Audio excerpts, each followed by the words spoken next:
I call to order the regular meeting of the Mount Pleasant City Commission, Monday, October 24th, 2022, at 7 p.m. Please rise for the pledge.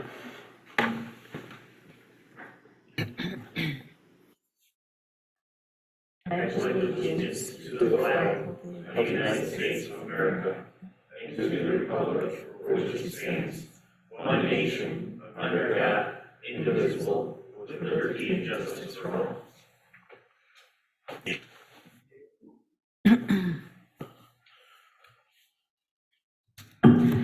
The Mount Pleasant City Commission recognizes the Anishinaabe, whose ancestral lands the city stands today. We acknowledge the Saginaw Chippewa Indian Tribe and recognize that the three bands of Ojibwe, Saginaw, Black River, and Swan Creek, comprise the tribe that have resided on this land for over 200 years. Our acknowledgement of the full history of the tribe and our commitment to be good stewards of these ancestral lands is an expression of gratitude and appreciation to those ancestors who came before us. We give thanks to the generous care with which the Anishinaabe and those members of the Saginaw Chippewa Indian Tribe of Michigan have given and continue to give to this land and our community. Clerk, can you please take the roll? Commissioner Asman? Here. Commissioner Chapman? Here. Commissioner Eke? Here. Commissioner Ronan is absent. Commissioner Bush? Here. Vice Mayor Alsager? Here. Mayor Perschbacher? Here. We have a quorum. All right, since we have a quorum, we will continue with the meeting. At this time, we have some introductions. Who is going to go first? Okay. Since you asked, I guess I will. All right. Good evening, Commissioners. It's my pleasure to introduce to you our new Director of Planning and Community Development, Manuela Povidico.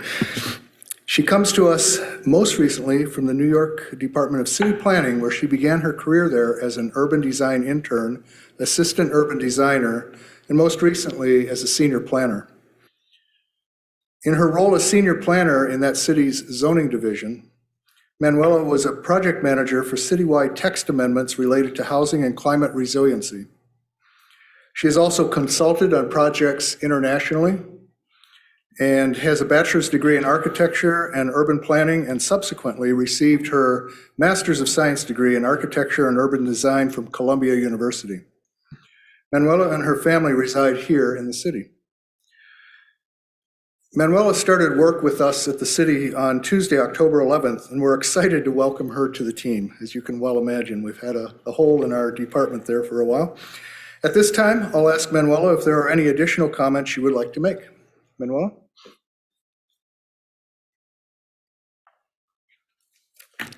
Thank you so much, Bill, and it's a pleasure to be here and meet you all. So I just wanted to mention a couple things. So first of all, I started my career in Brazil, my home country, as a planner. I think that public service is definitely who I am. So I was extremely excited when I found about this opportunity here in the city of Mount Pleasant, so I can continue my career really with the goal to assist the community as a whole. So as a planner and with a background in architecture, one of the items that surprised me the most about the community is the new zoning ordinance. So your form-based code is really advanced. It's really, top of notch, I would say. And while it does, thrive in terms of making sure that new buildings that are being built and any, improvements that are being made to existing buildings will, have a very good impact on the public realm. At the same time, I want to make sure that the development community can come to Mount Pleasant and feel welcome here as well. So you can see a greater variety of businesses and types of housing here in the community. So the text amendments that Bill mentioned, that I worked in the city of New York, the last one that I was working on related to housing. And I also see that the city is very aggressive here in a very good way to advance new policies in housing. So I'm very looking forward to that. And one of the items on the agenda tonight is about housing. So again, thank you all for this opportunity, and I look forward to working with you. Thank you, Manuel. Welcome.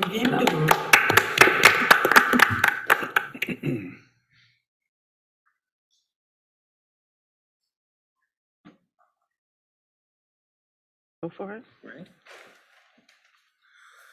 Tonight, I have the privilege of introducing two individuals who recently joined the Division of Public Safety. First, Megan, if you'd like to come up here.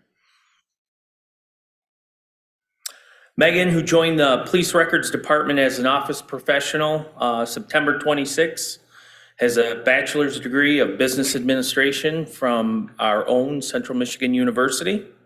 Megan's previous employment experience includes service as deputy clerk for the Isabella County Circuit Court and family support coordinator for the Isabella County Prosecuting Attorney's Office. We welcome Megan, and we're looking forward to having her as a part of our division. Do you have any words you want to say? Really don't have any prepared remarks, but I'm very happy to be a part of the Public Safety Department.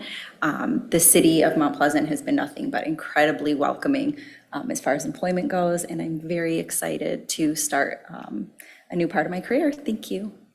Thank you. Welcome, Megan.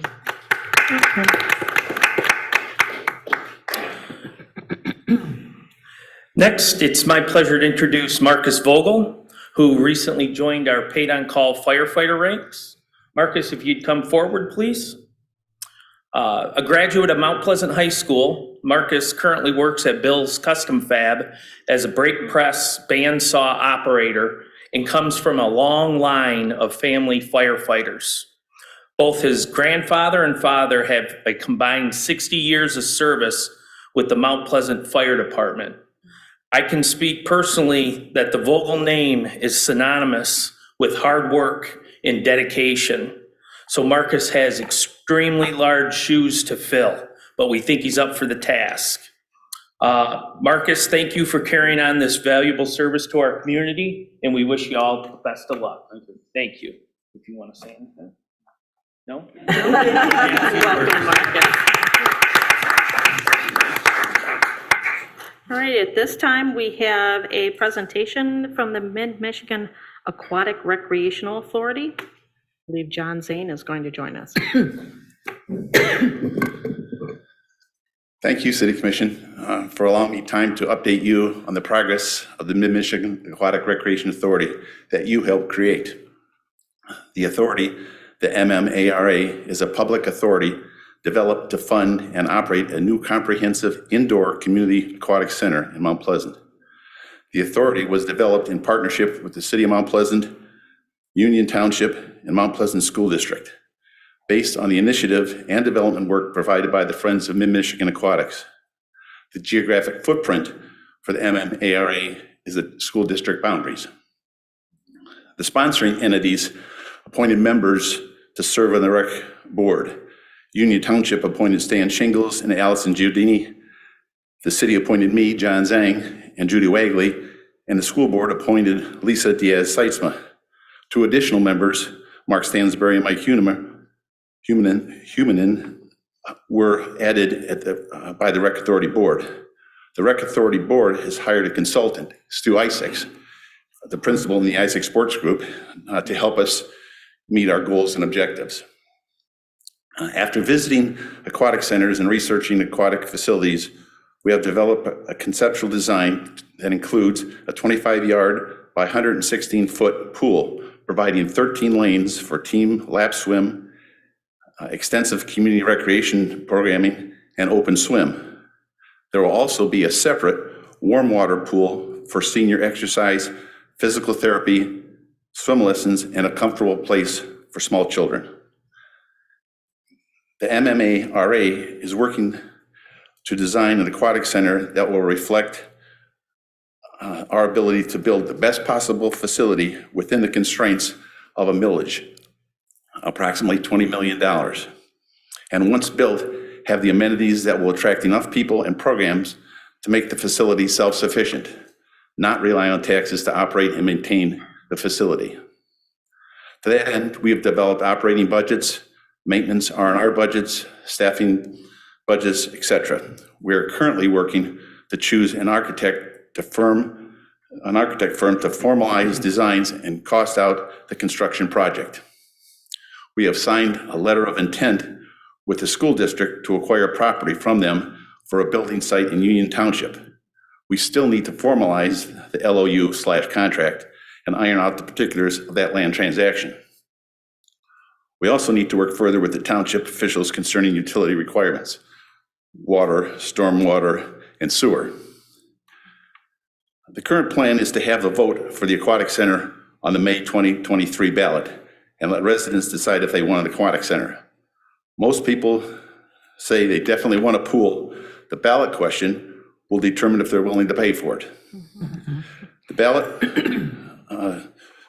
ballot issue will be for a 1 mil tax. For a $100,000 home, that's $50 a year. For a $200,000 home, that's $100 a year.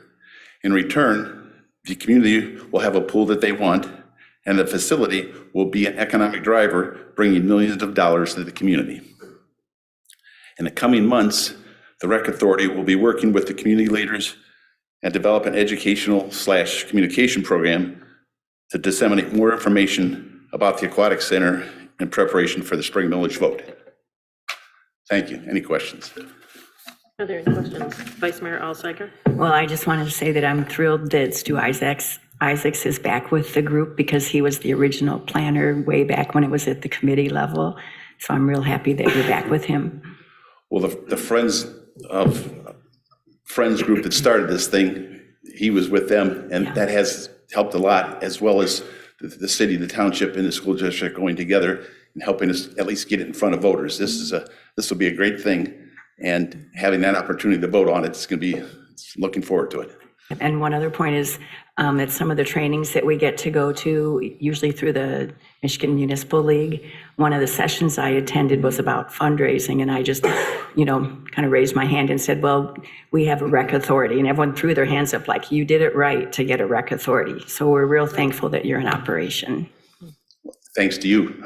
Anything else? Thank you now. Thank you. Thanks, John. All right, so are there any additions or deletions to the agenda?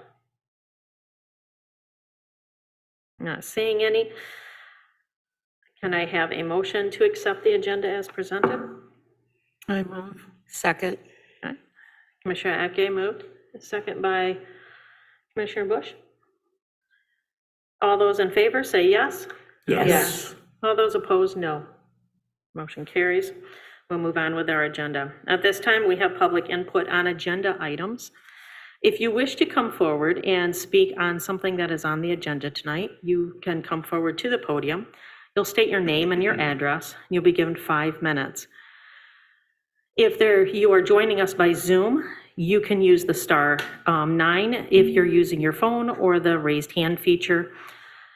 You will be let into the meeting. You'll have to give your name, your address, and you'll be given 5 minutes. Is there anyone who would like to present to the commission tonight on agenda items? Is there anyone in Zoom tonight? No, there is not. Okay, seeing nobody coming forward, we will close the public comment on agenda items and move to the receipt of petitions and communications. Manager DeSenz. Receipt of petitions and communications this evening includes minutes of the Planning Commission from September and the third quarter investment report.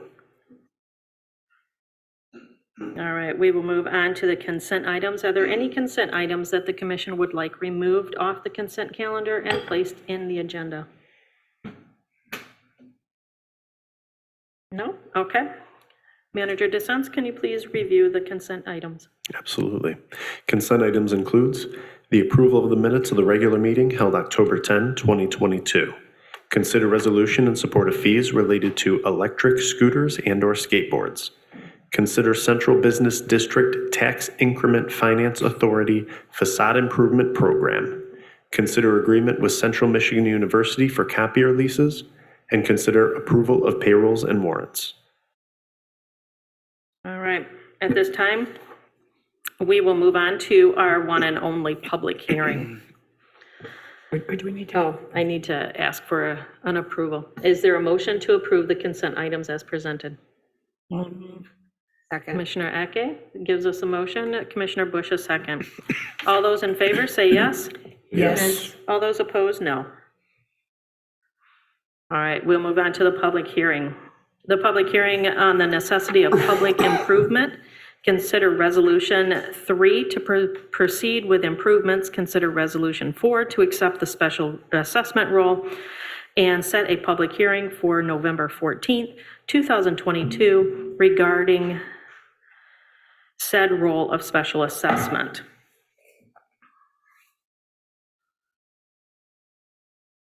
If there is anyone that would like to come forward and speak on this, you may come up to the podium. You will state your name and your address, and you'll be given 5 minutes.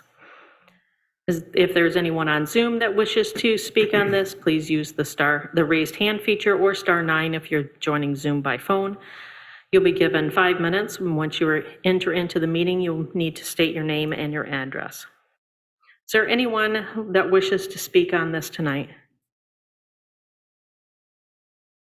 Is there anyone in Zoom? Yes? I'm sorry, is this assessment for 3-22?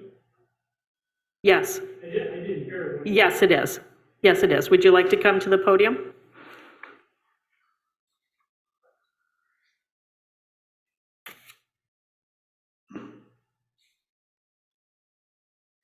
I'll need you to state your name and your address. Yes, I'm Jan Folkens. I live at 318 North Fancher, Okay. and I was the individual that began this petition for this assessment.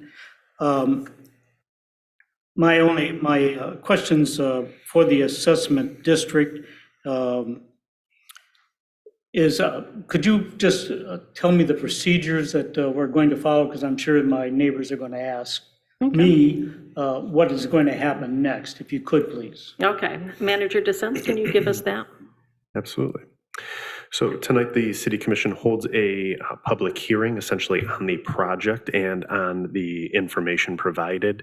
The City Commission would hold one more public hearing on November 14th if we so choose to move forward with the special assessment process.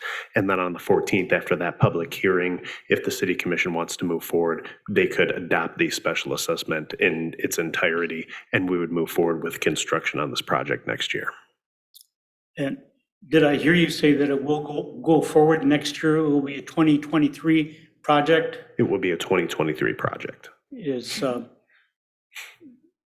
that based on the bids being sent out and accepted? Correct. Okay. Yes. Okay, because I see they've been out this past week or so, and they've done some preliminary work. I talked to some of the people from the city, and they're moving forward with it, and the neighbors seem to be quite pleased that they are moving forward. And I don't know if anyone else has come forward, concerning the special assessment, or any action by any of the other neighbors. So I just wanted to be able to relate to them if, that it is going to go forward, or at least we're moving forward with it. Yes, we're moving forward. And there'll be another meeting on November 14th. Yes.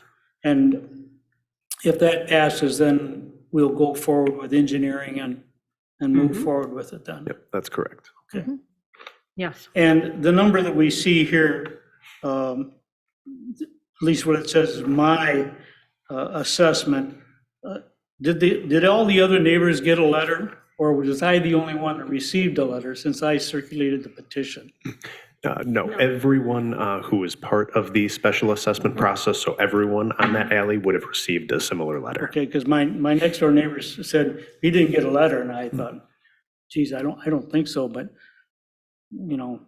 I questioned him, well, did you really check your mail? Yeah. I just want to confirm that everyone did get a letter or some notification. Correct, yes. Very good. That's all I have, and I'll just if anybody asks me, I'll say, yes, we do have a November 14th. Yep, Meeting, please if they come would to the like to meeting. come, November 14th, Yeah. then they will know And exactly one other what's going on. question, what, the original letter that went out went to the 2 other blocks. Did those people show any interest to participate, or is our block the only one that's going to go forward with this? Okay, it's only your block. Okay, very good. Thank you very much. Thank you. Is there anyone else that would like to come forward to speak on this item?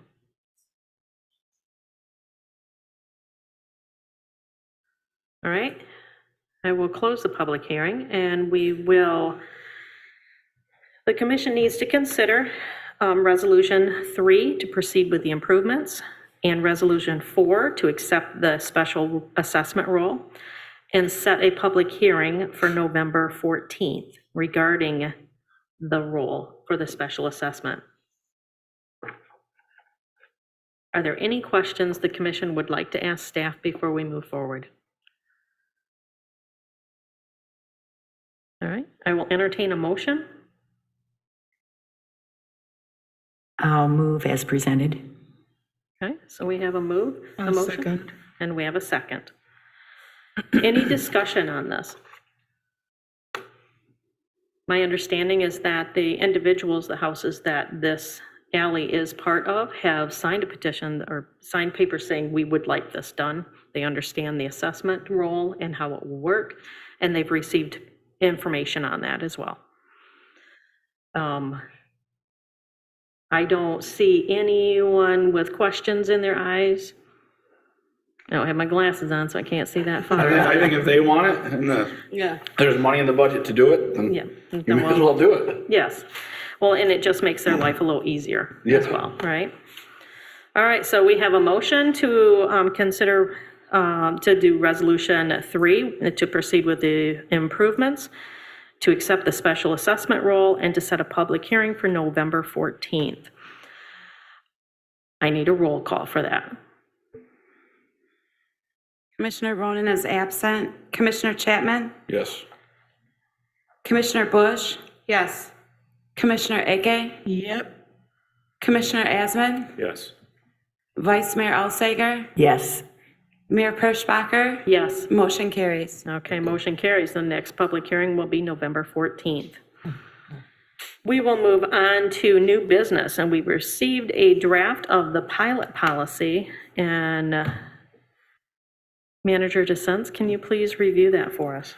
I'm actually going to pass this one off to the Director of Community Services and Economic Development, Mr. Bill Merdeza.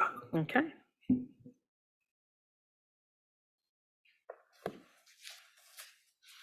Hello again.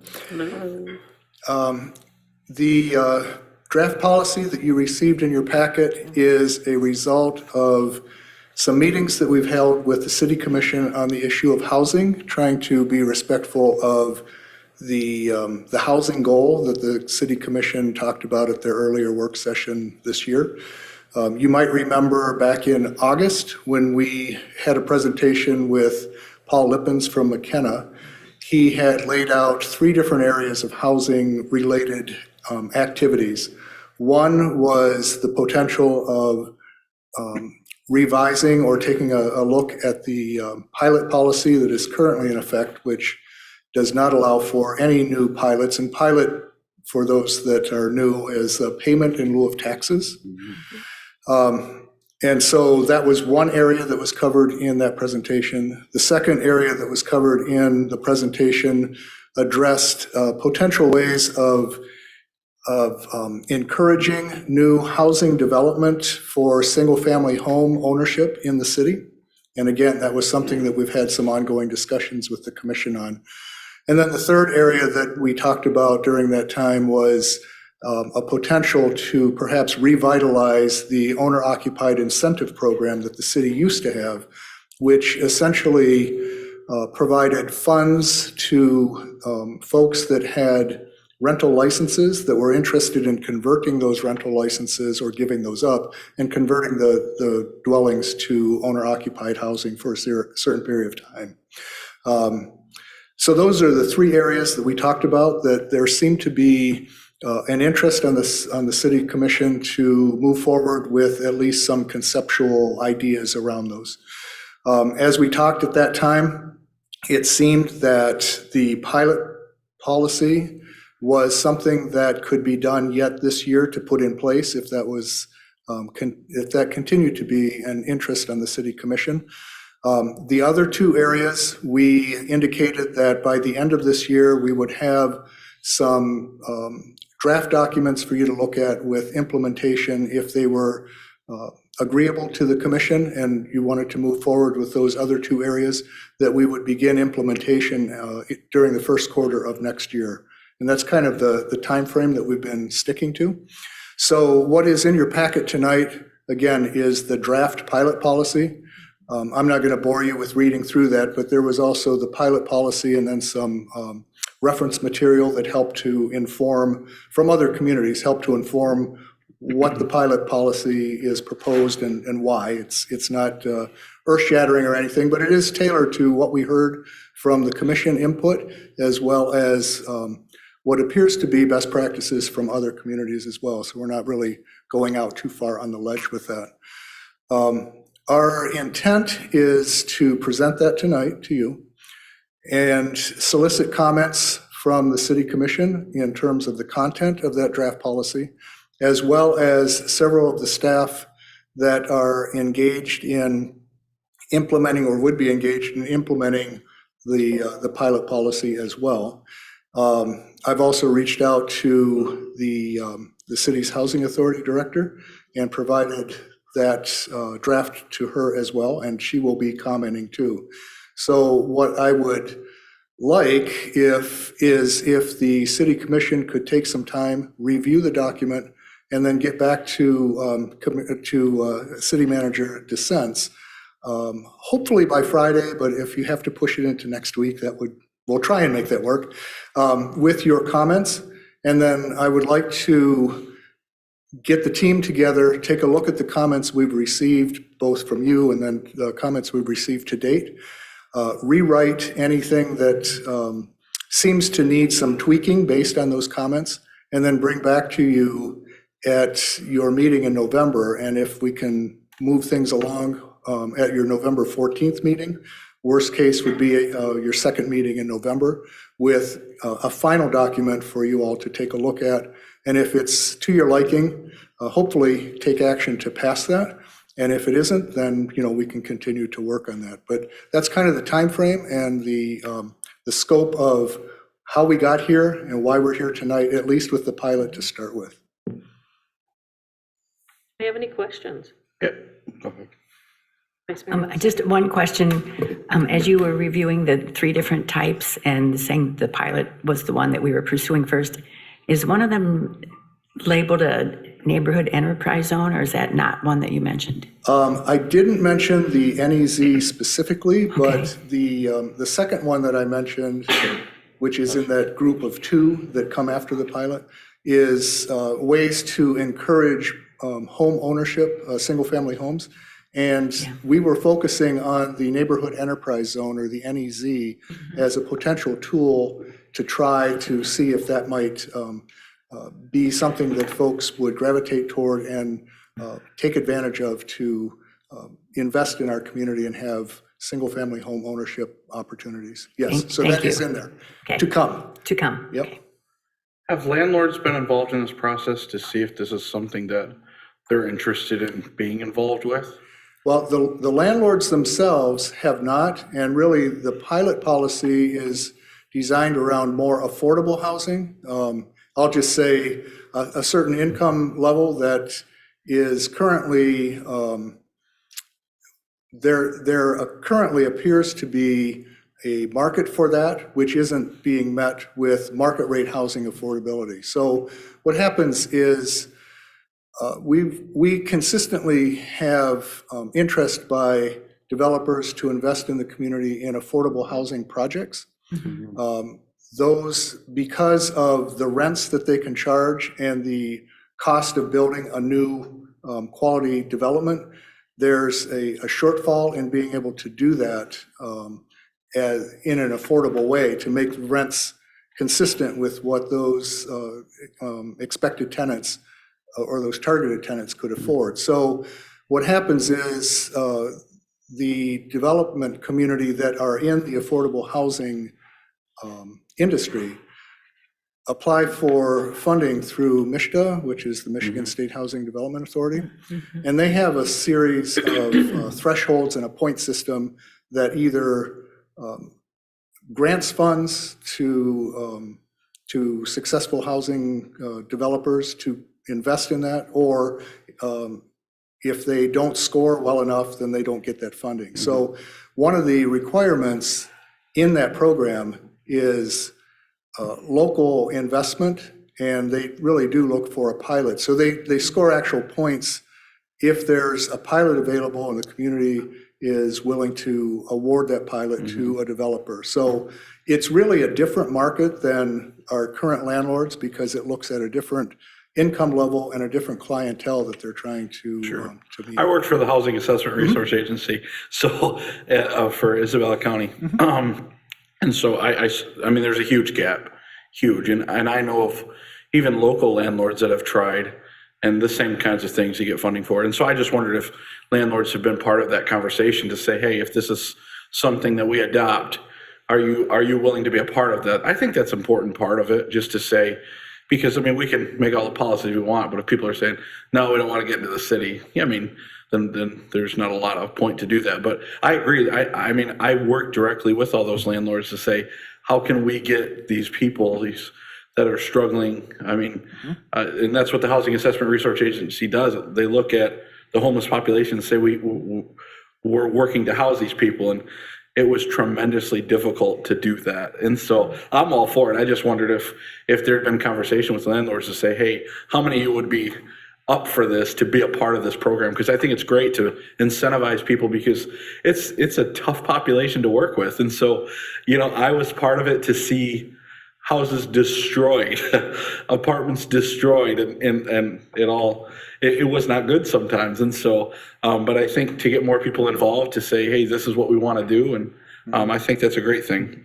Yeah, and just to be clear, again, as I mentioned, that it's a different part of the housing industry.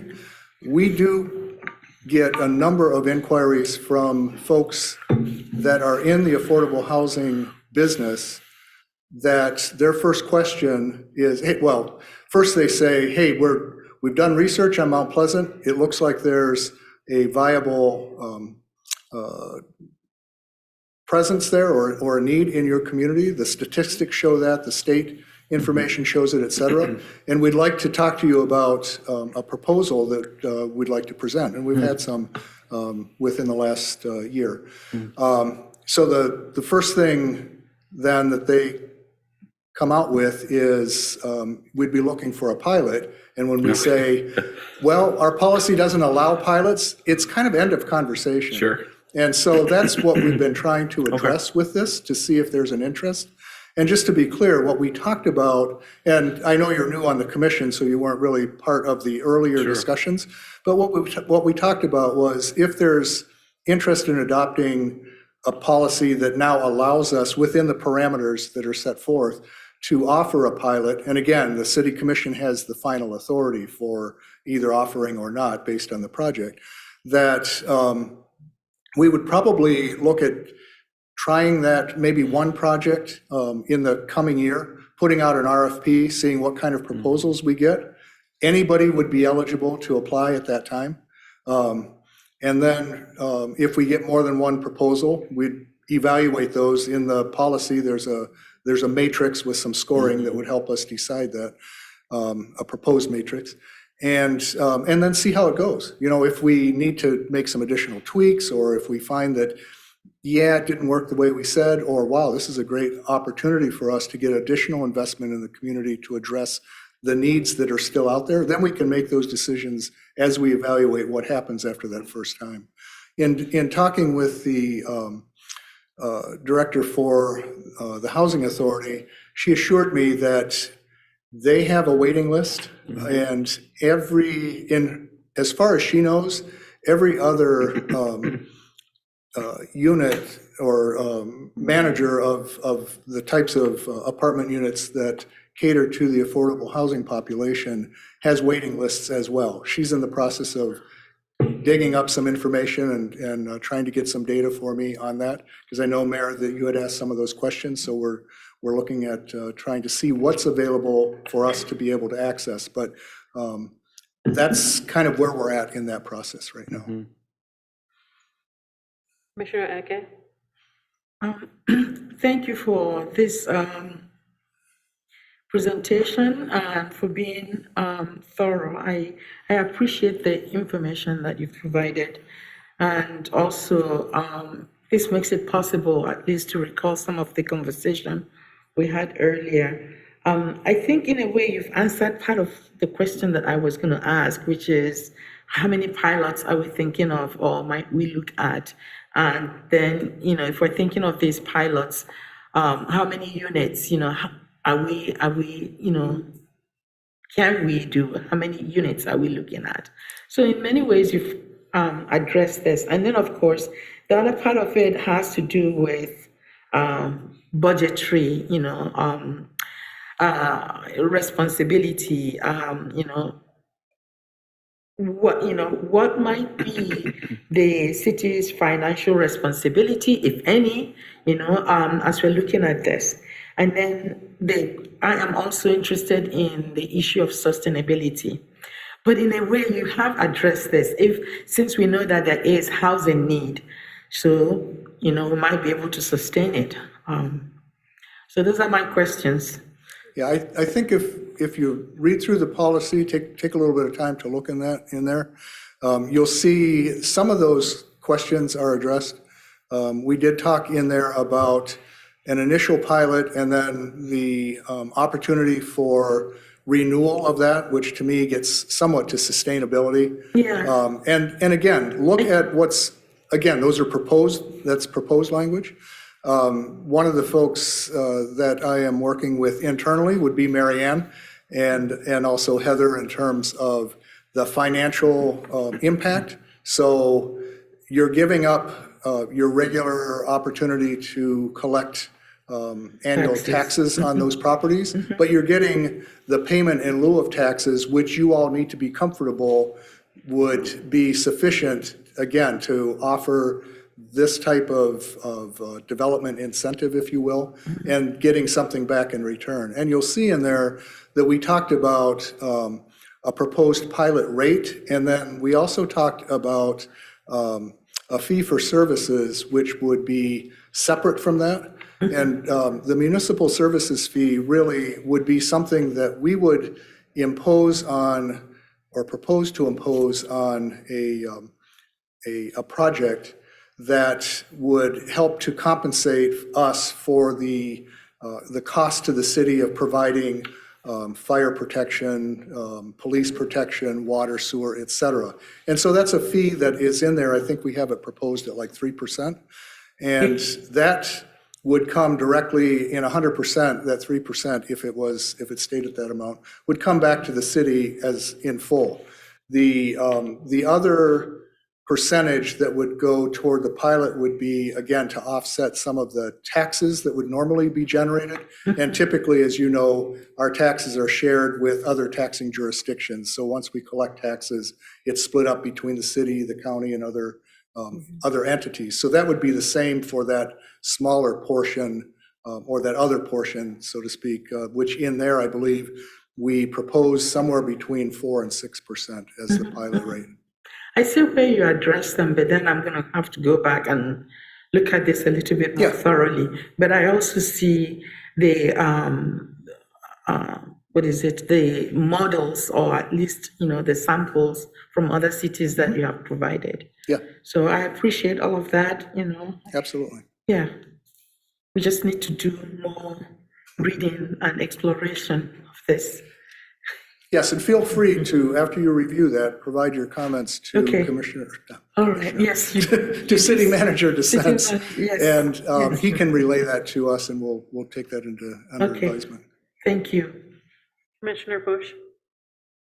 So what type of protections are in place for the city if, for some reason, the program totally defaults in some way, the housing is not suitable, the housing is not demanded, for what reason? Because I know the pilot program is also in there to protect the investors, so that theoretically, if they're only renting 50% of their properties, then they're not paying full taxes, which I know has been some of the feedback from developers recently. So what type of protection is in place for worst case scenarios if this development happens?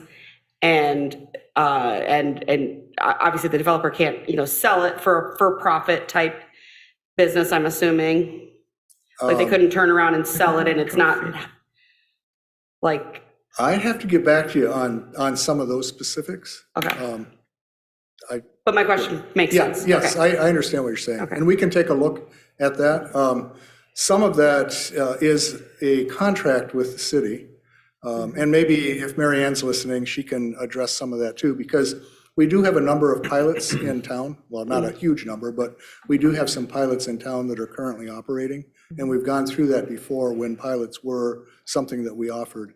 But it is a contract, so there would be an ongoing commitment to pay the city the requirement on an annual basis. And the recourse could be that the contract could be revoked if they aren't fulfilling their requirements. Can you say that again, Mary Ann? You're kind of breaking up. Yeah, sorry. The contract would have language in it that would be that it could be revoked if they were not fulfilling the contract. Ooh. So they'd be in default? Oh, gotcha.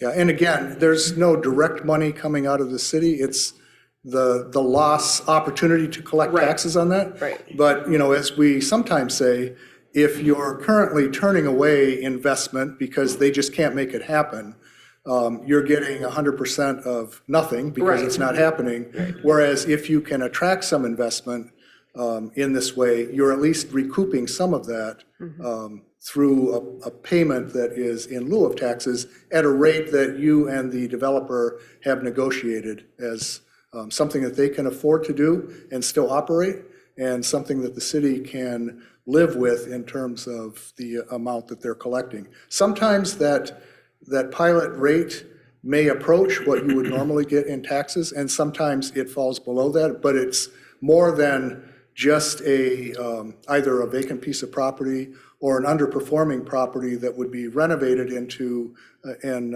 more investment made into a housing development if it were to happen in that way. I totally see that. I wanted to just kind of play devil's advocate for like worst case scenario. If we have a underdeveloped property that only gets halfway developed, then we're in worse case than when we started or whatever. Right. I just don't want to, I want to know what protections are in place for a mess being left behind. Yeah, and typically, I know one of the other questions that we get is, how do we know that there's a market out there? We don't determine the market. There, for the most part, there is data that's out there, census data, et cetera, that the folks that, and the firms that are in this industry look at.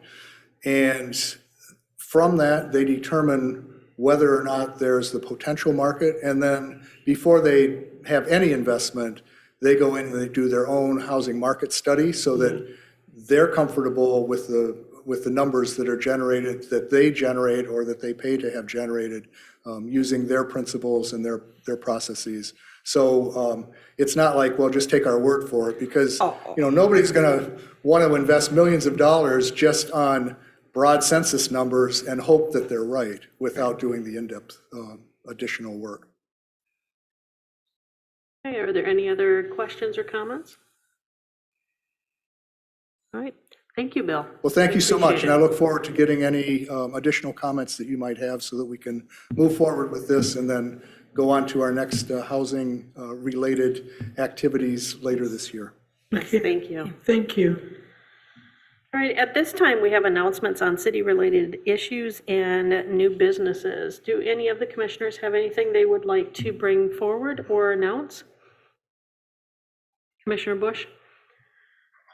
City of Mount Pleasant trick-or-treating will be a week from tonight. There's the pumpkin promenade for the downtown businesses between 4 and 6 p.m. And then traditional trick-or-treating for the community is from 6 to 8 p.m. Okay, anyone else?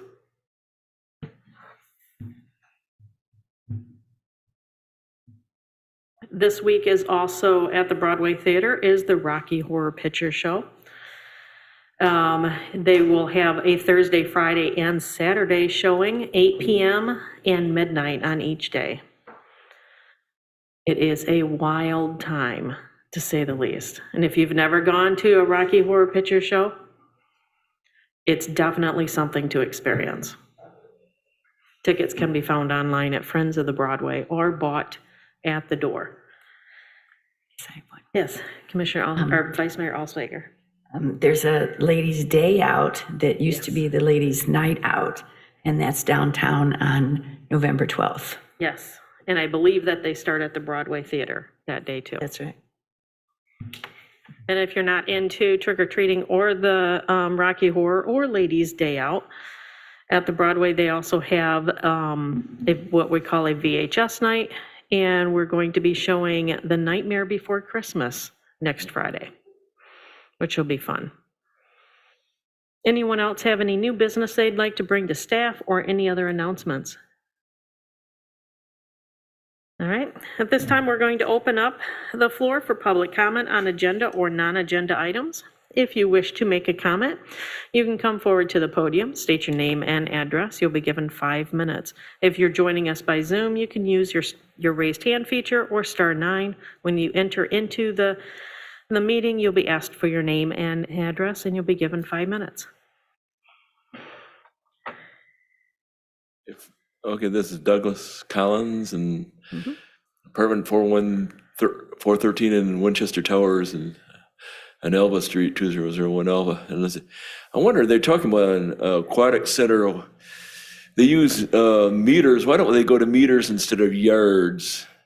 Because that's the way they do it. We probably should go to the metric system all the way, because there's a lot of deception as far as food is concerned. And I mean, people are dyslexic. They have 46-ounce cans instead of 64-ounce cans, and then they try to sell things that way and all that stuff. So I'd like to just go completely to the metrics. Why don't we go metric with that aquatic center? All right, thank you. Is there anyone else that'd like to come to the podium? Is there anyone on Zoom? No one with a raised hand. All right. At this time, we are going to take a 10-minute recess. We have a work session where we're going to discuss an exciting issue of the operating budget for 2023, if anyone is willing to stay for that. We will take a 10-minute recess and come back at 2 minutes to 8.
Okay, got it? There we go. I forgot to get my thumbs up to Steve. All right, so no questions or comments from the commission? As long as nothing has changed, right?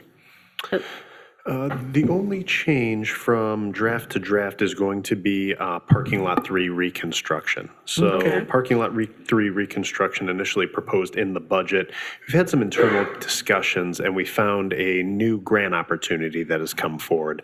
As you know, the development of the town center project was something that we really wanted to do. We were just unsuccessful in attaining some grants in 2022.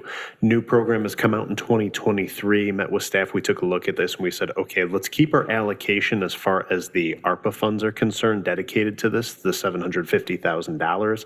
That ensures that we have the money should we need to just reconstruct the project. But what we want to do in 2023 now is just punt on that project. It allows us time to apply for this grant program. If we're successful in doing that, we can still match the $750,000 to that project or to that grant, and we can move forward with something that I think we envisioned as more of a town center community space in there. Okay. All right, and I had mentioned something about that DNR grant that you guys were already working on, or looking at. Yeah, DNR has some new money that came into their program, and so we're looking at that as a potential funding source for the town center project or the trails project. or the bridge project. It's Yes. just a matter of which will score best for those. So either way, looking to free up some money within the general fund by any means that we can, or within our capital improvements fund as well too. If we're able to do that, if we're successful, obviously that's money that we can put towards other projects. Yeah, no, my understanding is that the DNR grants do not need to be matched, which would be good, which means that we don't have to, if we want 5,000, we don't have to have 5,000 to match it. Great. Excellent. Any other questions, comments? Vice Mayor Alzinger? Just one. I know a couple meetings ago, we put in our requests or our top 5 for tribal funding. And I don't know that we ever find out which got sent, because then we find out what got funded. Yeah, give me 1 second here, I think. Let me just find that real quick, and I could even let everyone know. Yeah, I'm interested in that too.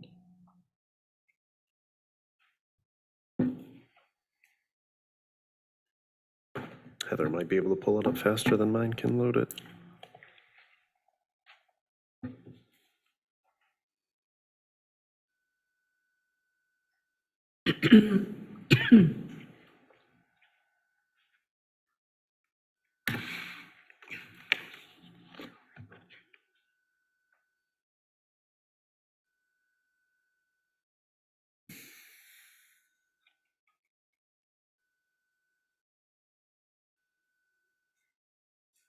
All right. When do they award that 2%? So right around Thanksgiving. Yeah, right around Thanksgiving. All right, I'm just running back, trying to find the document. All right, there's the memo. All right. So we had a tie for third. So we reported 1 through 5 with the tie through third. So there are 6 projects total that went to the tribe. Number 1 was the fire rescue apparatus. Number 2 was lime disposal. 3 is the M20 bridge replacement. And also tied for third was the Mid-Michigan GKB Riverwalk Pathway connection. The next one on there was the Mount Pleasant Police Department vehicle cameras. That would be number 4. And then number 5 is the Pickard and Bradley traffic signal.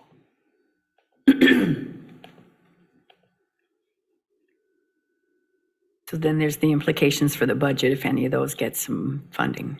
Yes, correct.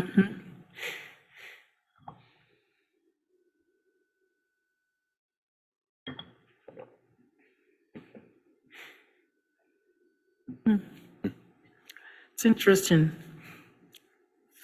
The two that are tied for three, but they are connected though. They're part of the This is same true. trail. Yeah, they are linked. Yep, related to our pathways, correct. Yes. And you can't get to Chippewatters No, without the without bridge, that bridge, exactly. Yeah. if you're gonna be walking. It's right on High Street, that walking bridge. Oh, okay, Wooden Yeah, that bridge. needs to be redone. okay. So are all of those projects getting done? It's just a matter of what funding is coming from the 2% grant, what funding is coming from the city? Let me run through this really quick here. Yeah. I have a fire camera pointed at- apparatus, lime disposal, correct. M20 bridge replacement is now, yes, M20 bridge replacement is the Mid-Michigan GKB River Pathway connector is part of both a 2% request as well as an MDNR request. I do have to admit, though, given the size of the project, if both of those fall through, that's when we're going to have to go back to the drawing board on, because we're estimating somewhere around $1.2 million for that total project right now, and we've got about $500,000 committed. So that would be a significant setback. Vehicle cameras, yes, and then the Pickard and Bradley traffic signal, yes. I have a camera pointed at that, at that intersection that catches all the accidents, so You do. I do. That's your neck of the woods. That's right by my house. Oh, yeah. So I'm happy to hear that. So all of these, except for most likely the Mid-Michigan trail, that may not be, if we don't get the funding for that, that may not go. I would say that's one in jeopardy and that we would have to Okay. figure something else out, because Okay. then otherwise we got to figure out what, $700,000 and change in Yeah. order to close the gap on that. Yeah, but we know that all the rest of them are definitely, they have to happen regardless. Correct. Yeah, okay. We're just hoping for that extra funding. Wait, excuse me, go back. You're talking about the GKB trail. Okay. Because, I'm worried about the bridge. Yeah, likewise. Yeah. Yeah, the bridge absolutely has to get done, and that's one that we have earmarked money for in 2023. Yeah, like I said, the pathway connector, that's, I mean, when you think about these, kind of one of the newer things that we would offer in terms of services. And again, just because of the size of that project, something we'd have to go back to the drawing board on if we don't get any outside funding for it. Yes, It'd be Vice nice Mayor. to get funding for it, because it's really, it's a worthwhile. Absolutely. Vice Mayor I'll say so. Alsager? Well, and then I was writing down some of the ARPA funding details, and it looks like some of that is earmarked for the GKB as well. Correct. So in order to fund the $500,000 on our end, we had earmarked some of the ARPA funding and of course, part of the adoption of this budget is to clear with the city commission for the ARPA funding, $2.6 million total received. We would be earmarking $500,000 for the GKB trail and then $750,000 for parking lot 3 reconstruction. That leaves $1.35 million available for other projects. And of course, there's a long slew of other projects. One of the things I do hope to get from the city commission this evening, and it's not necessary for the 2023 budget, I want to highlight that some of these talking points that I have for this evening for our work session aren't things that we need to answer tonight, but it is something that I would like to keep the city commission aware of as we move forward. But that $1.35 million, a lot of questions there. Do we want to allocate that towards storm sewer? Do we have other projects in mind? Those are the kinds of things that, again, don't need an answer tonight, but we'll have to flesh out here within the next year. Okay. Thank you. Okay. Any other questions? All right, then we're going to give the floor to Manager DeSenza. Perfect. All right. Thank you, Mayor. So I just wanted to, if I can, cover some of these things, answer any questions that you may have on some of these specific topics, and just engage the city commission in an overall conversation on this. So let's start with housing goals, because we did talk about housing this evening here. Pilot and NEZ really are more or less just opportunity costs in terms of finances. Those are nothing that we have cash leaving the city that is going to be spent on anything like that. However, if the city commission is interested in moving forward with the owner-occupied housing incentive program, and we will have further conversation on that. Pilot is just step one. We'll be talking about NEZs, and we'll be talking about the owner-occupied housing incentive at a future work session. But again, as we start to think about, let's just say those ARPA funds, this budget that's presented here doesn't have any kind of money dedicated to the owner-occupied housing incentives program. So if we wanted to rekindle that, move forward with it, do it in a different way, we would have to have some sort of money dedicated towards that project. Okay. If there's no immediate feedback on that, and like I said, none of these need immediate feedback or anything, something that we consider in the future. Vice Mayor? This may or may not be an appropriate question, but it seems like in the past couple of years, either the city or the commission or both was averse to having property that we were landlords from. Is that still true? I really can't speak to any sort of past practice, and maybe, Bill, I may have to rely on some of your historical knowledge on this one. I don't know if you have any sense of that. And I can just tell you my overall philosophy is I like to do things that we're good at, government's good at. There's probably an argument as to why we might make good landlords, and there's probably an argument as to why we might not. But Bill, maybe you can speak to historical nature. And maybe Mary Ann can jump in too, but we did a couple years ago take some property that the EDC owned and sold a number of those parcels to private concerns. That was an intentional thing.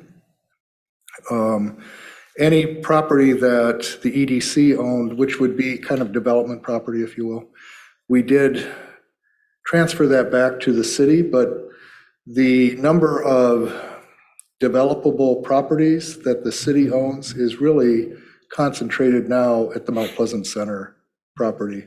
The rest of the parcels that the city used to own and primarily owned by the EDC had been sold off. And so again, for the reasons that Manager DeSense indicated, we would prefer not to own property and be landlords, because if we own it, we're not taxable and it's not income producing for the city.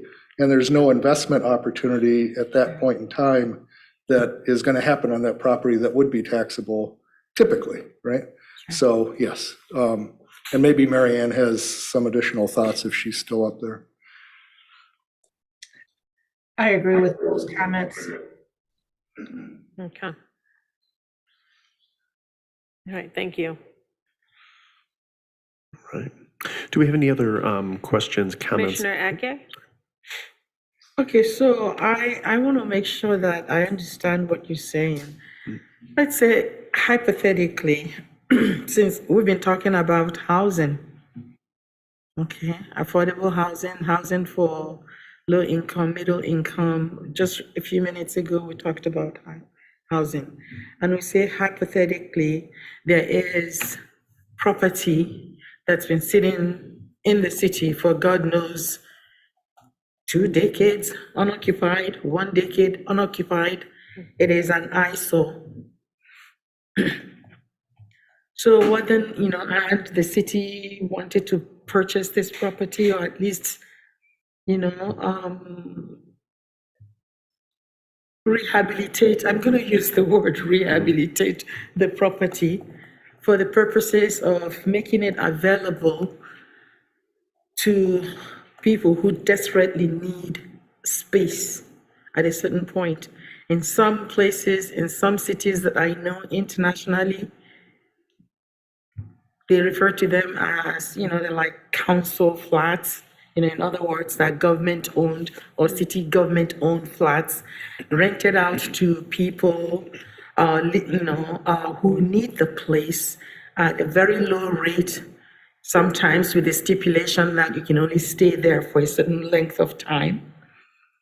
A year, 2 years, 3 years, 5 years, after which you go, or we review your conditions again and determine whether you should, reapply and stay. Is this something possible that the city can look at? Because I know that there are some places here, down, I don't know who owns it, but I don't know, some direction I'm pointing, that there are some houses, that if they were available, and the owners were willing to sell the houses, to the city, that we might take a look at. Otherwise, those houses continue to remain an eyesore in the city. Commissioner It's Chapman? hypothetical. I just, I think, I don't know whether you want to think about it or not, but I'm asking, is that something that we might even consider at a certain point? Okay, Commissioner Chapman? Yeah, I guess I'm not following some of this. Our goal isn't to be landlords, right? Our goal is to work with, in some of these things, work, because I agree with Manager DeSense that we should do the things that we're good at and not do the things we're not, and give money to the people who know how to do it and do it well. And so I think, to invest money into housing, because I gotta tell you, I work directly with this population with MSHDA. There's such a huge population of people that especially for a 1-bedroom or 2-bedroom apartment, that have no place to go. And so I think to say we have all this money that we can invest into solving such a huge problem in our community.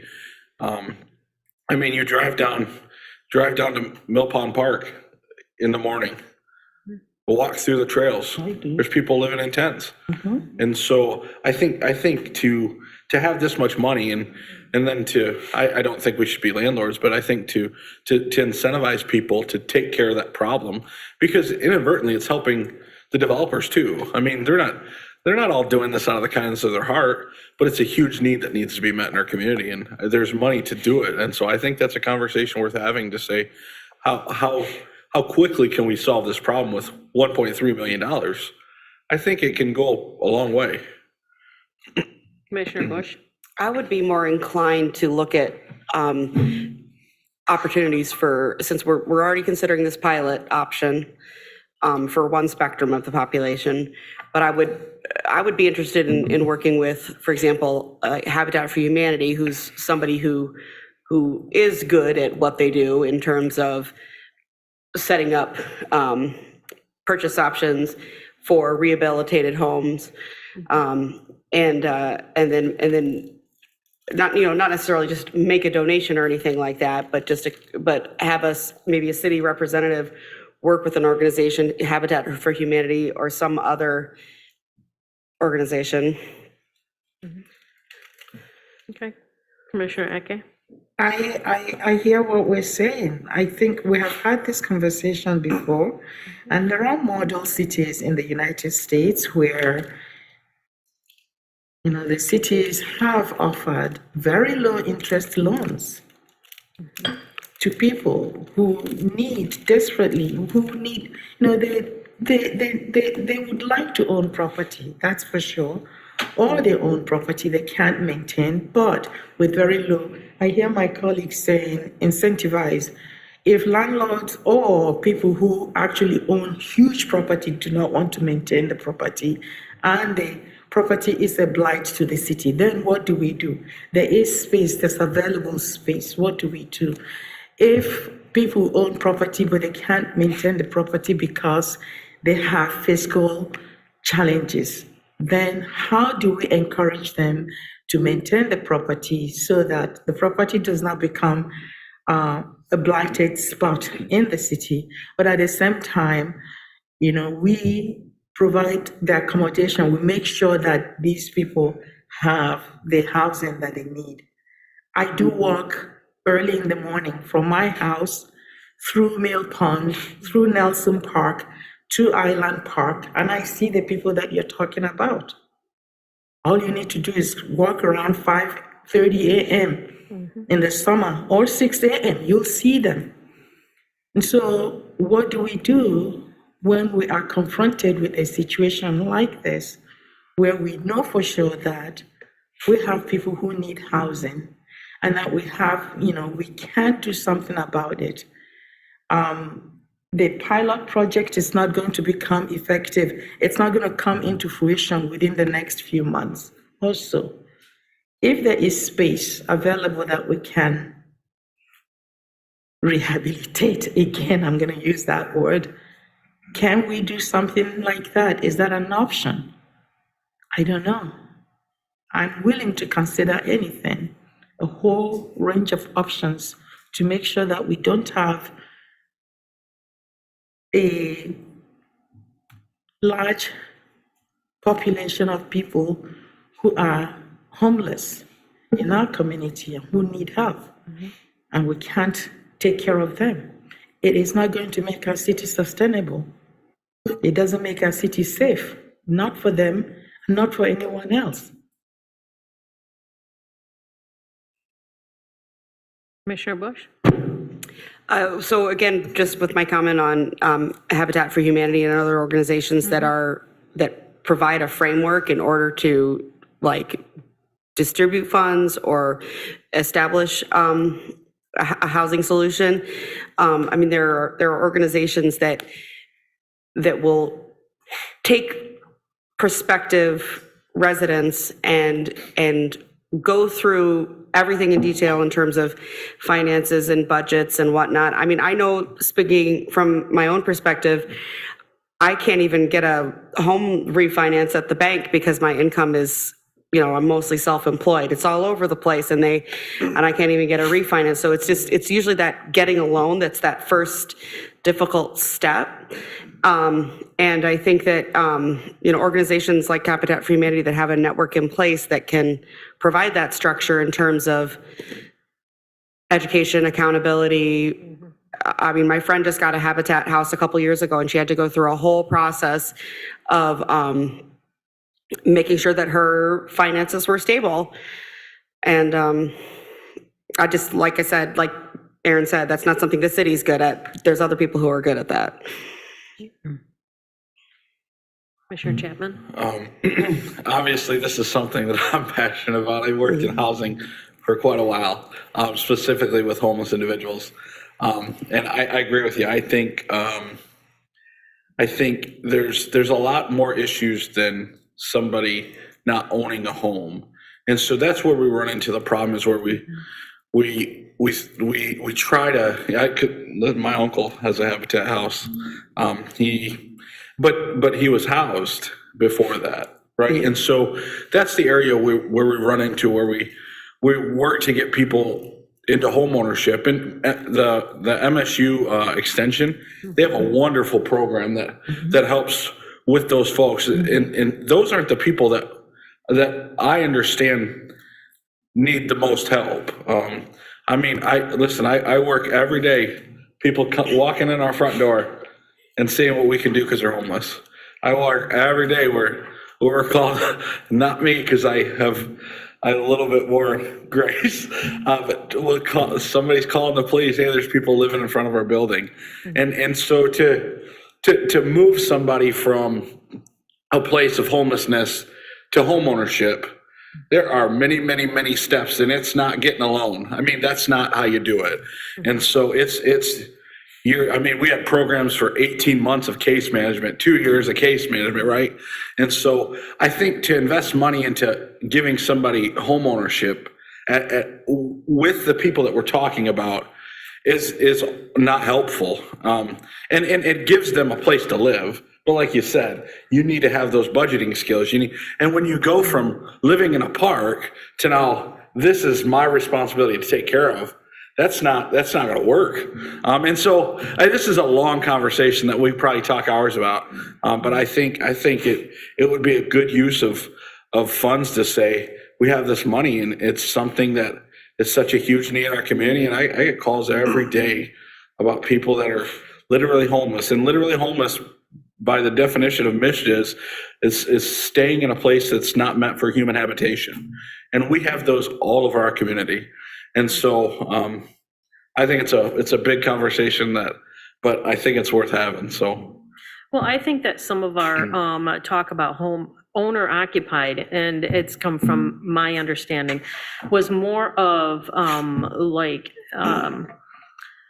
the working families, the ones that are just at that level where they can't get assistance because they're just too much, but they can't get into something because they don't make enough. And I think we were looking more at that than actually putting a homeless person, and taking them off the street and putting them in a home.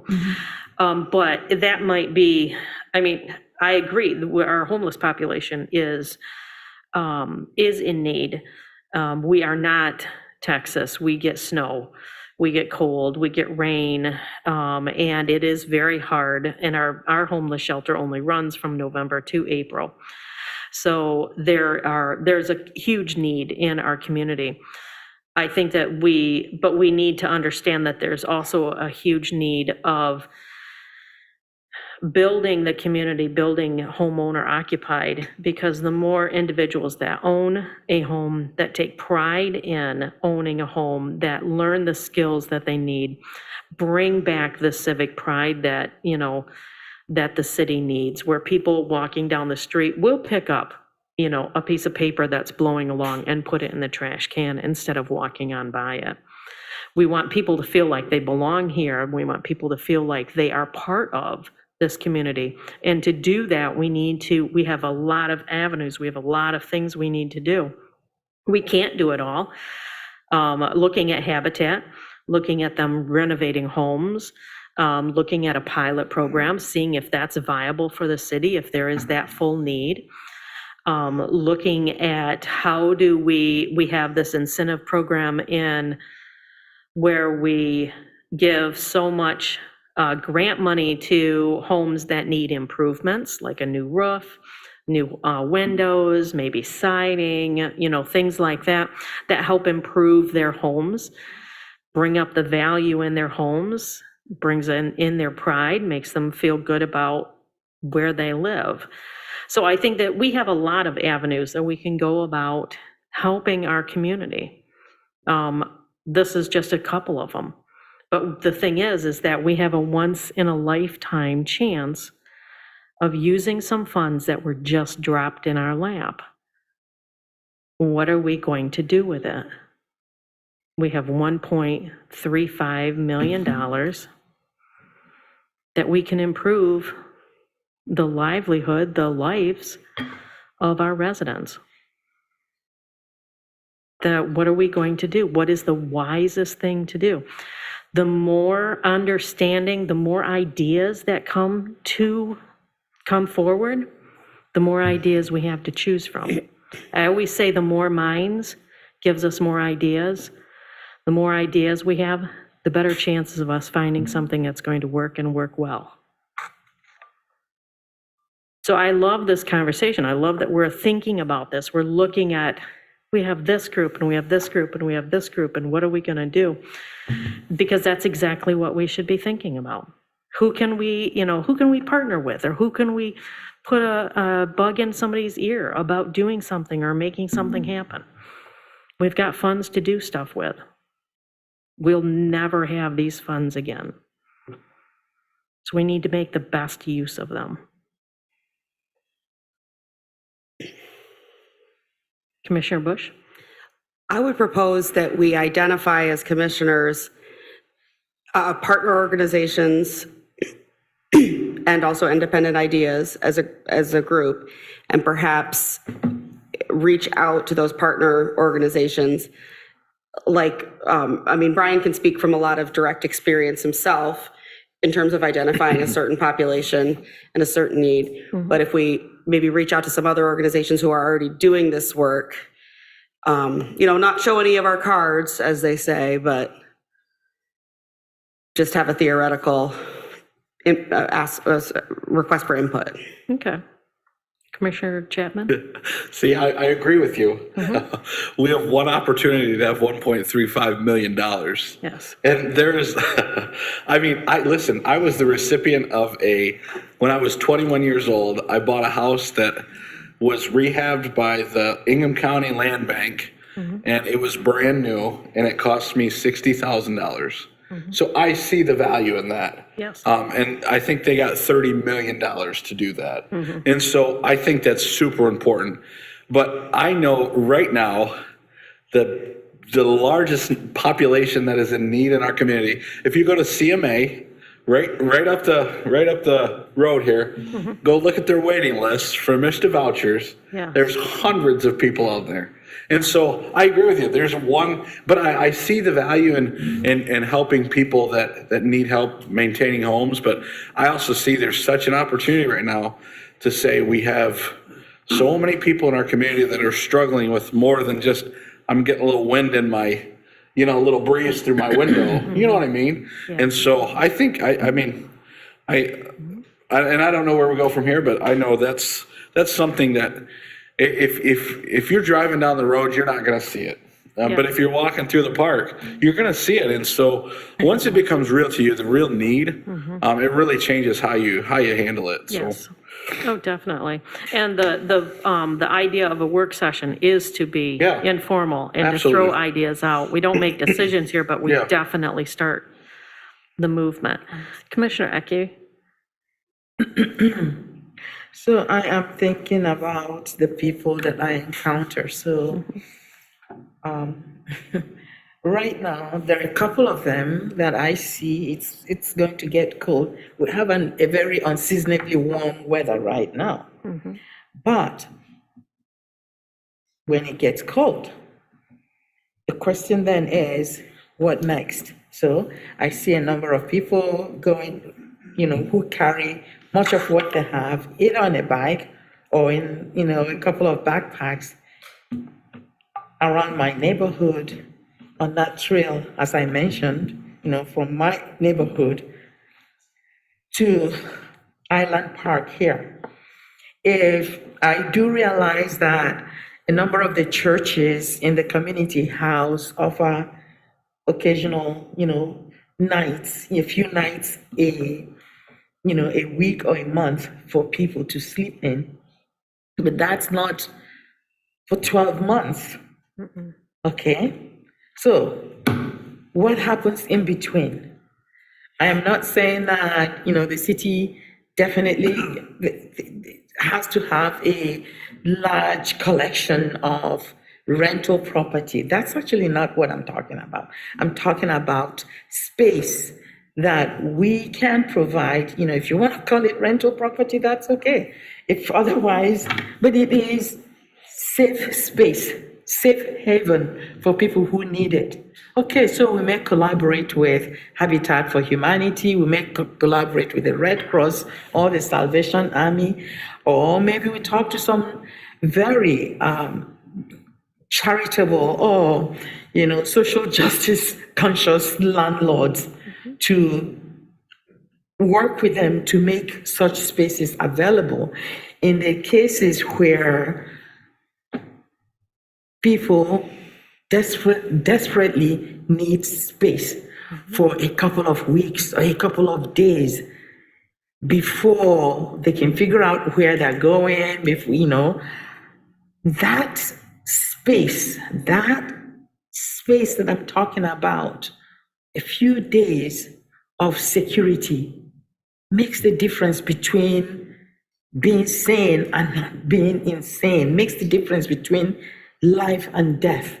It means a lot. And I'm saying this as somebody who's known what it means to be a refugee, right? Or to work with refugees, or to watch people displaced and looking for just that small space, small time, that short-term housing. Some of the people that are homeless or that we see may simply be out of luck. It may be just a temporary situation, but they need that place to go. Can the city make something like that possible? If we look at ourselves as a safe city for people, and I'm thinking about this seriously, and consider this city a safe place for people, then how do we make sure that that kind of security is available? We can't always rely on the churches. So if we have, yes, we can distribute this $1.35 million through, maybe food, something, just, to people. But how about if we invested it in something that is much more permanent? It is ours. It will always be there. If there's need, there will always be need for it.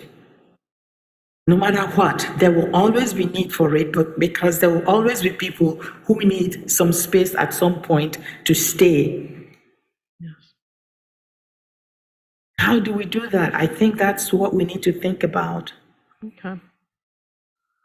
Commissioner Bush? I apologize if I missed this, but what was the deadline for making this decision or spending this money? The end of next year, I think. The end of next year? The end of, just to clarify, the end of next year, funds must be allocated, though we can already allocate everything as essentially missed revenue. So we can cover the allocation part.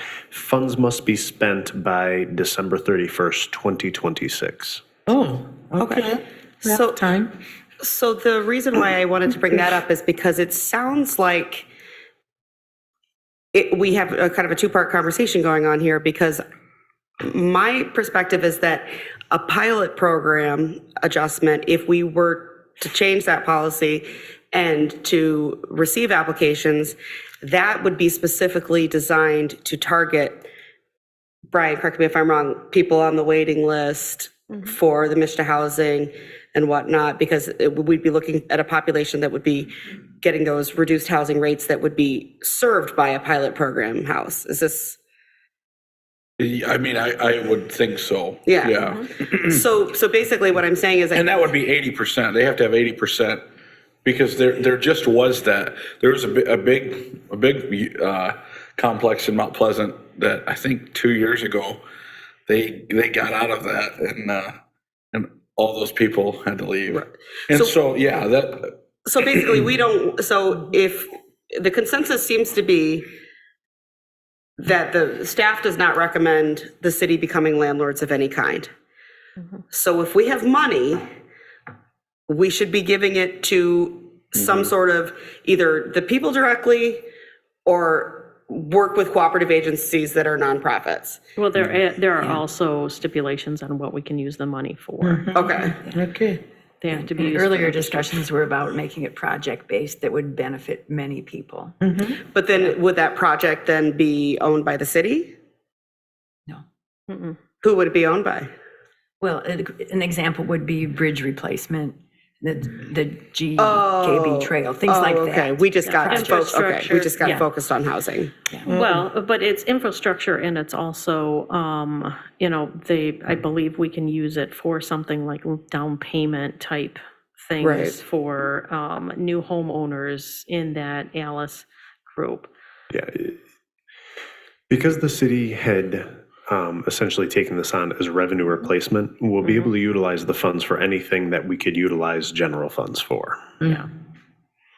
The city of Albuquerque, New Mexico did this really creative project.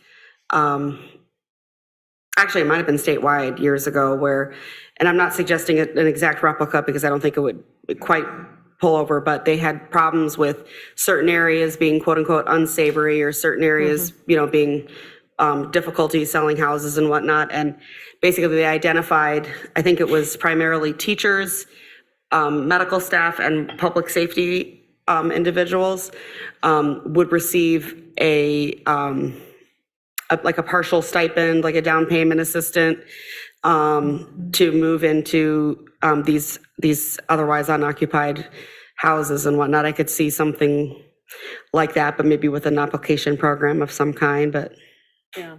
Well, I don't know if we have unoccupied housing. Not much. No, I think that we have, any house that's out there that's unoccupied has already been deemed non-livable, but there's very few. But I do think that we could use something that would encourage individuals to increase the value of their home by, like we already do with the new roofs and windows and siding and, things like that. I think that's important as well. But it sounds like we have a lot of ideas. And they all kind of focus on how can we help our residents feel more at home, feel like they belong, feel like they have a stake in this. Yes, Commissioner Bush. One more suggestion too, what about a Bradley Trailer Park focused approach to some of this application process? Yeah, the problem with, when we talk about a specific area, and we say this is something that we should focus on, are we talking about going in there and doing intimate domain and just taking over? I meant just Or making we- sure residents were, like, if we do end up offering a program for like grant application, just making Yeah. sure residents were extra aware that opportunities were available for them. Yeah, that makes sense. Because every time somebody talks about Bradley Trailer Park, I go, that's privately owned, and I don't want, I don't think the government should ever just. It's a low income Yes. rental opportunity in Yes, the it city is. limits, and so even though it is privately owned. Middle school. Yeah. I agree that there is something that we could definitely view or make sure that information went there if we go in that direction and we offer stuff like that. Commissioner Eke? Okay, so my last word, since the terms of, or at least the criteria, the areas in which we can use this 1.35 million dollars seem to be much more than just simply the housing area, but we are concerned about housing. There's a possibility of, designating a certain amount for as grants. People don't have to pay back that, small grants, that people can apply for to update their property or, perhaps even, I don't know, pay, let's say somebody wants to make a down payment in some small, in a beginner house, right? So can we develop something like that? Create something like that? I mean, part of the condition, of course, would be in terms of the language, would be that they would have to provide us with some evidence of how they used this, just so in the future we decide, something like this happens again, or we get money like this again. But we do that with our grant program for home improvements, where they have to apply and they have to show what they would like to have done and all of that. And we give that grant out. It used to have a, they had to stay in the home for so many years or we'd make them pay it back, but we took that away. We took away what? The fact that they don't have to pay it back. They just get it as a grant. And if they improve their home and 2 years later they find a job out in New Mexico, they can sell their home and move. And we're not going to make them pay that back. Which I thought was not fair. I mean, you are correct. We do have, this is something, since we have up to when to 2026 to use this up. So we do have some time to explore, all sorts of options. Perhaps that's what we should do. Just each one of us do some exploration, come back with ideas, for conversation or examination in the future, because this is an important issue. I mean, I think one of something that seems to me to be a common understanding amongst us here is that there is need for housing to accommodate people who are displaced. And for whatever reason, I don't know why they're displaced. People are, it could be a professor, it could be a medical doctor, who knows what, something can happen to you. You don't plan to become displaced. They are displaced because something went wrong somewhere. And if we are going to consider ourselves a safe city, a pleasant place for people to live, we should be able to provide some kind of security in terms of housing or accommodation or protection. How we do it is something that I hope we can explore collectively. Okay. Manager DeSanz? All right, thank you. If we are good to move forward from housing, just a few things I wanted to check with the city commission. Next one is storm sewer. And so the proposed budget that you have here reallocates the debt service for the Borden building to storm sewer infrastructure, along with contributions from major and local street funds. And this is one that I just want to make sure, one, that the city commission is good with doing this. But two, as I know I've mentioned to the city commission before in the past, if you were to stretch out and you were to say over the next 20 years, we have to really come up with closer to about $1 million per year on average in order to afford our storm sewer upgrades that were called out in our storm sewer capital improvement plan for the next 20 years. So the $500,000 reallocation covers about 250,000 of that. So we're talking about 25%. Again, want to make sure the city commission is aware of this, want to make sure that we're good reallocating this $500,000. It's my intent to come back to the city commission within about a year's time to talk about, okay, here's how I think we cover the other 75% of this.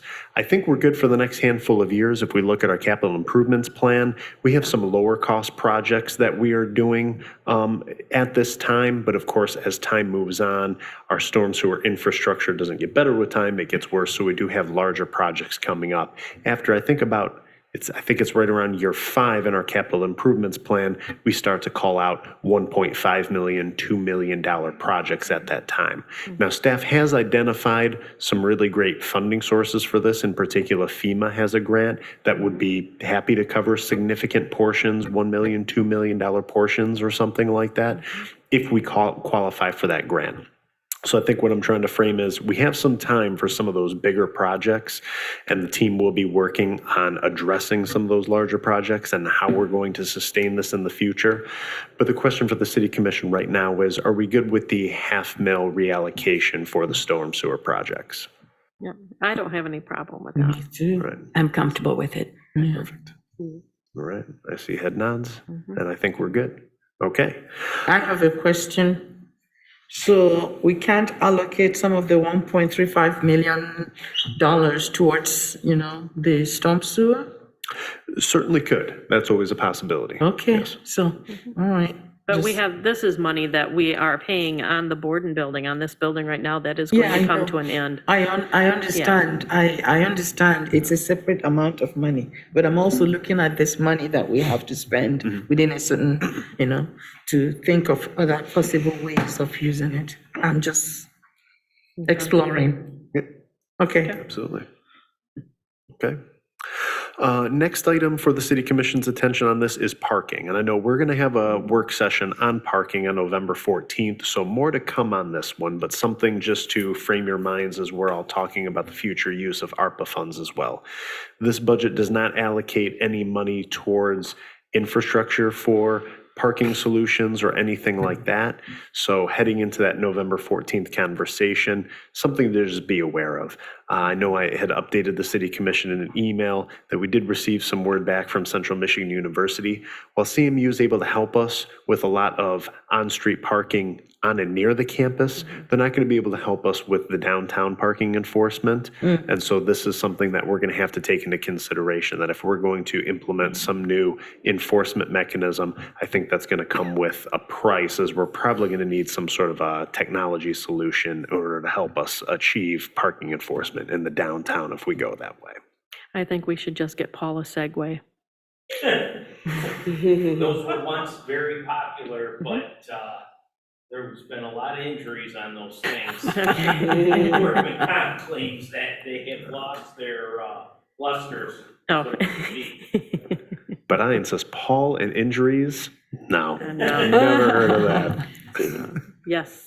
Currently, CMU uses people's driver's license, the car license to track parking. Yeah, if you wanted, parking to park, at least on campus, you don't need to go get that physical, parking thing anymore. So I wonder whether we could have a conversation with them, Paul, to figure out what technology they're using. If people, if we decide we're going to get the downtown parking situation clearly delineated, I realize that we need personnel, somebody designated to that. It doesn't stop the people who go around the parking lots on campus to, from driving around to check.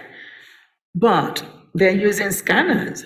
So I suppose if there is a 3-hour limit in a parking space and somebody drives through there, at a certain point, scans your car, and they come back 3.5 hours later, and your car is still there, you have overstayed, and you haven't, let's say you haven't, renewed your parking permit, you have overstayed, but I understand that we will need personnel. And I think so far that seems to have been the problem, at least a large part of the problem with addressing parking in the downtown area. So technology has, advanced. Let's see if we can explore contemporary technology for resolving this problem. I don't know. I mean, Paul, this is your domain. Well, we're gonna have some options for you. Okay. For the next work And so I don't want to get ahead of that. Okay. But it definitely, you know, just a quick preview, it is not going to be the marking of tires. No. I don't support that at all. That's going down that road again is not our best option.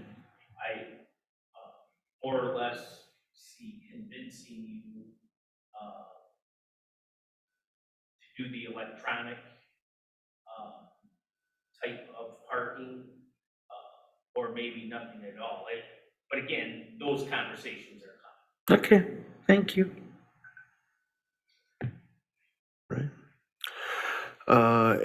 On the list, we did have ARPA funding, though I think we've touched on ARPA funding quite a bit here, so further conversation on that in the future. There's two more things I want to draw the City Commission's attention to, and that's with regard to our recreation programming. One is the administrative costs. We collect fees on all sorts of recreation programming, et cetera. However, those fees really pay for direct staff attention to a lot of things, but they don't really pay for administrative overhead. And I think there's other costs that we could look at capturing as well too, when it comes to maintenance of facilities, ball fields, et cetera, those kind of things. So staff is going to take a look at that essentially, and we're going to try to see if there's a way to maybe restructure some of our fees to help us recoup some of those costs into the future. And the second part of that is also peak fees as well. Our peak program has been the recipient now not of just one round, but of 3 rounds of grant funding. We have now pulled in roughly $2 million thanks to the peak staff. So fantastic job to our rec staff and to our peak staff for doing this. That does present a good problem of, okay, well, what do we do with this? But before we get too excited on that, one thing we have to look at though is just the structure of the peak program. The peak program on average brings in some $300,000 in revenue while we expense right around $800,000 per year in revenue. So more than a 2-to-1 ratio there. Now, typically what happens though, the way we're able to do this is because Peak is highly dependent on external organizations. The Community Foundation and our partners at the Saginaw Chippewa Indian Tribe of Michigan have been very generous in donating significant grant sums to help support that program into the future.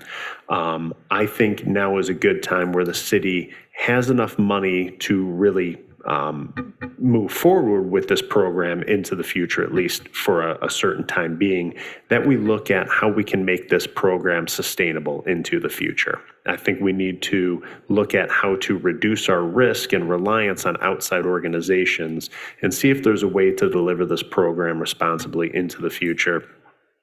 Because certainly if Peak were to have if those outside organizations were to have some significant disruption or something like that, and be unable to pay us that support, we would be letting down a lot of families, obviously. So that's what I think is really driving this, is making sure that we can make a sustainable program into the future so we don't have that sort of a risk. So just two things that, as part of this budget conversation, wanted to bring to the City Commission's attention. And again, problems that we have some time to work out a solution on. Commissioner Eke? Regarding Peak, on the average, how many kids are we talking about? Do we serve per year? I will have to get back to you on that one. I do not know offhand. Okay, and then I know we have received some presentation on Peak, in the past. I don't recall all the pieces, but what types of programs are we looking at in terms of, the activities or the things? Oh, they do a lot of after-school programs. Yeah. So they do recreational programs after school, along with tutoring and homework help. In the summertime, they have kind of like little mini camps. So I'm asking, so let me maybe perhaps reframe that. I know that. So what is the frequency of those programs, and how many of them do we deliver each time? Because sometimes programs, it can be several streams, So I'm thinking, because you're thinking budget, and I'm thinking streamlining also. if, you know, if it's going to be sustainable, you may not necessarily be able to maintain it as it is right now, especially if there are various streams. So in which case, we just need information on, you know, what types of programs, perhaps let's look at what might be the most essential pieces of the program to sustain, and how many streams of, the programs or activities are offered, and how frequently. Sorry, a lot of questions. No, you're right. No, I think things we'll have to look at as part of that. Yeah, Absolutely. because You're it will right on. help, right? Sort of.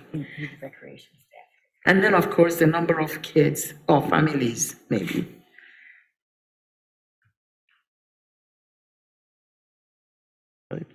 And that is all I've had. Oh, I just want to state a little personal apprehension at the mention of increased costs for programming. Certainly to cover things like, park maintenance and whatnot. I just think that's a slippery slope to get down. There are certain parts of a healthy community that depend on parks. And I'm not sure if that should be funded specifically or entirely through program usage when there are so many other usages of public parks. It's kind of along the lines of, I don't have kids, and I do have kids, but if I don't have kids, I still want my community educated. I still want there to be good schools and that sort of thing. So and I know from time on the Parks Commission that every discussion about any fee increase was of extreme concern to the commission, and especially for peak. The year that we didn't get the funding from the 2% grant for peak was a really stressful year. But we changed some things. We had a new approach for application, and it's been funded ever since. I just know the community gives a lot of feedback about the costs are too high, the costs are too high, the costs are too high. I don't know if it's probably not going to be received with open arms. Okay. All right, anything else? That's all I've got. Thank you very much, everyone. Thank you. All right. I will take a motion to adjourn. So moved. Oops. I'll second then. All right, all those in favor say yes. Yes. All those opposed can stay. Absolutely. All right. And you'll be by yourself. Be by yourself.